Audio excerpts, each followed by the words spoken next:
ਭਗਤ ਸੂਰਦਾਸ ਦੀਆਂ ਯਾਦਾਂ ਨਾਲ ਸਾਂਝ ਪਾਉਣ ਅਸੀਂ ਇੰਡੀਆ ਵਿੱਚ ਉੱਤਰ ਪ੍ਰਦੇਸ਼ ਸੂਬੇ ਦੇ ਸ਼ਹਿਰ ਵਾਰਾਣਸੀ ਗਏ।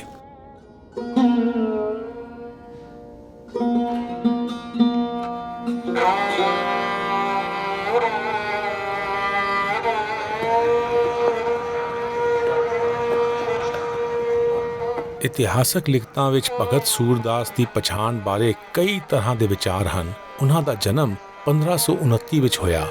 ਕੁਝ ਲਿਖਤਾਂ ਵਿੱਚ ਦਰਜ ਹੈ ਕਿ ਉਹ ਬ੍ਰਾਹਮਣ ਸਨ ਅਤੇ ਉਹਨਾਂ ਦਾ ਨਾਮ ਮਦਨ ਮੋਹਨ ਸੀ ਅਤੇ ਕਲਮੀ ਨਾਮ ਸੂਰਦਾਸ ਸੀ। ਸਭ ਤੋਂ ਮਕਬੂਲ ਬਿਆਨੀਆ ਇਹੋ ਹੈ ਕਿ ਉਹ ਨਾਬੀਨਾ ਰੂਹਾਨੀ ਸ਼ਾਇਰ ਸਨ ਜੋ ਸੰਸਕ੍ਰਿਤ ਅਤੇ ਫਾਰਸੀ ਜਾਣਦੇ ਸਨ।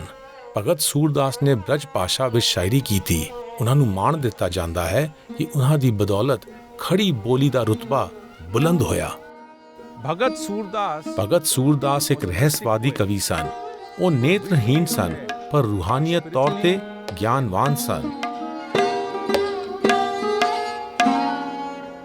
ਸੰਤ ਸੂਰਦਾਸ ਦੀ ਜ਼ਿੰਦਗੀ ਬਾਰੇ ਸੀਮਤ ਜਾਣਕਾਰੀ ਮਿਲਦੀ ਹੈ ਕਿ ਉਹ ਗਰੀਬ ਮਾਪਿਆਂ ਦੇ ਘਰ ਪੈਦਾ ਹੋਏ ਅਤੇ ਅਪਾਹਿਜ ਹੋਣ ਕਾਰਨ ਉਹਨਾਂ ਦੀਆਂ ਦੁਸ਼ਵਾਰੀਆਂ ਵਿੱਚ ਵਾਧਾ ਹੋਇਆ।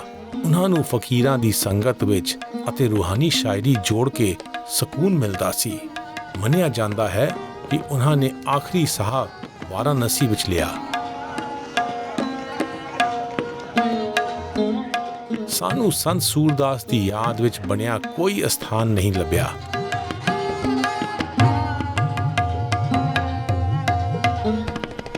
ਸੰਤ ਸੂਰਦਾਸ ਦਾ ਜਨਮ ਗੁਰੂ ਨਾਨਕ ਦੇ ਫਾਨੀ ਸੰਸਾਰ ਤੋਂ ਕੂਚ ਕਰ ਜਾਣ ਤੋਂ ਬਹੁਤ ਬਾਅਦ ਵਿੱਚ ਹੋਇਆ। ਇਹਨਾਂ ਦੋਵਾਂ ਨੇ ਉੱਤਰੀ ਇੰਡੀਆ ਵਿੱਚ ਭਗਤੀ ਲਹਿਰ ਵਿੱਚ ਹਿੱਸਾ ਪਾਇਆ।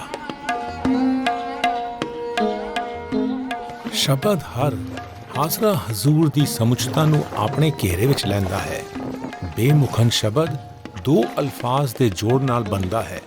ਬੇ ਦਾ ਮਾਇਨਾ ਬਗੈਰ ਅਤੇ ਮੁਖ ਦਾ ਮਾਇਨਾ ਚਿਹਰਾ ਹੈ ਅਤੇ ਇਹਨਾਂ ਦੇ ਜੋੜ ਦਾ ਮਾਇਨਾ ਮੂੰਹ ਫੇਰ ਲੈਣਾ ਹੈ। ਭਗਤ ਸੂਰਦਾਸ ਨਾਲ ਜੁੜਿਆ ਇਹ ਸ਼ਬਦ ਗੁਰੂ ਗ੍ਰੰਥ ਸਾਹਿਬ ਵਿੱਚ ਸ਼ਾਮਿਲ ਹੈ, ਜਿਸ ਵਿੱਚ ਹਰ ਅਤੇ ਬੇਮੁਖਨ ਅਲਫਾਜ਼ ਦਾ ਇਸਤੇਮਾਲ ਹੋਇਆ ਹੈ। ਉਹ ਮਨ ਭਾਵ ਦਿਲ ਅਤੇ ਦਿਮਾਗ ਨੂੰ ਬੇਮੁਖਨ ਭਾਵ ਅਗਿਆਨਤਾ ਦੀ ਸੰਗਤ ਤੋਂ ਵਰਜਦੇ ਹਨ, ਜੋ ਹਰ ਦੀ ਸਿਰਜਣਾ ਦਾ ਤਿਰਸਕਾਰ ਹੈ। ਸੰਤ ਸੂਰਦਾਸ ਕੋਲ ਏਕੇ ਦੀ ਰੋਸ਼ਨੀ ਅਤੇ ਦੁਐਤ ਦੇ ਹਨੇਰੇ ਨੂੰ ਵੇਖ ਸਕਣ ਵਾਲੀ ਦਿਵ ਦ੍ਰਿਸ਼ਟੀ ਸੀ। ਉਹਨਾਂ ਨੂੰ ਹਰ ਸ਼ੈ ਵਿੱਚ ਸਰਵ ਉੱਚ ਚੇਤਨਾ ਦੇ ਕਾਇਨਾਤੀ ਅੰਸ਼ ਦਾ ਵਾਸਾ ਨਜ਼ਰ ਆਉਂਦਾ ਸੀ।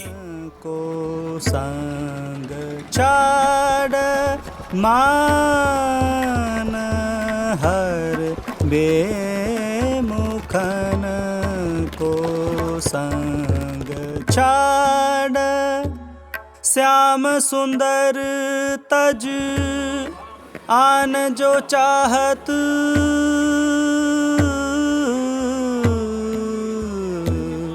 जो कुष्टि तन जोक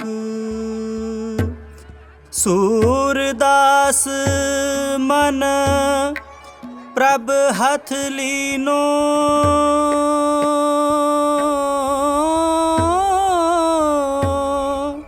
दीनो एह परलोक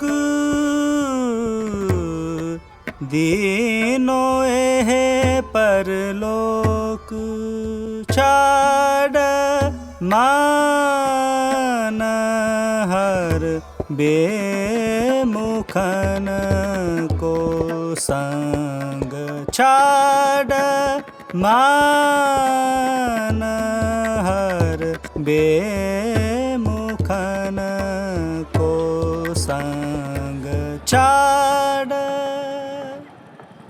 रूहानी रहवर कायनाती इतफाक ਦੇ ਯਕੀਨ ਨਾਲ ਬੱਝੇ ਹੋਏ ਹਨ।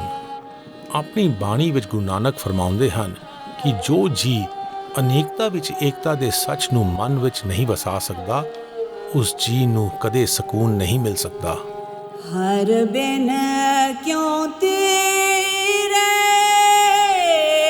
ਮਨ ਮੇਰਾ ਕੋਟ ਕਲਪ ਕੇ ਦੁਖ बेनासन साच देड़ाए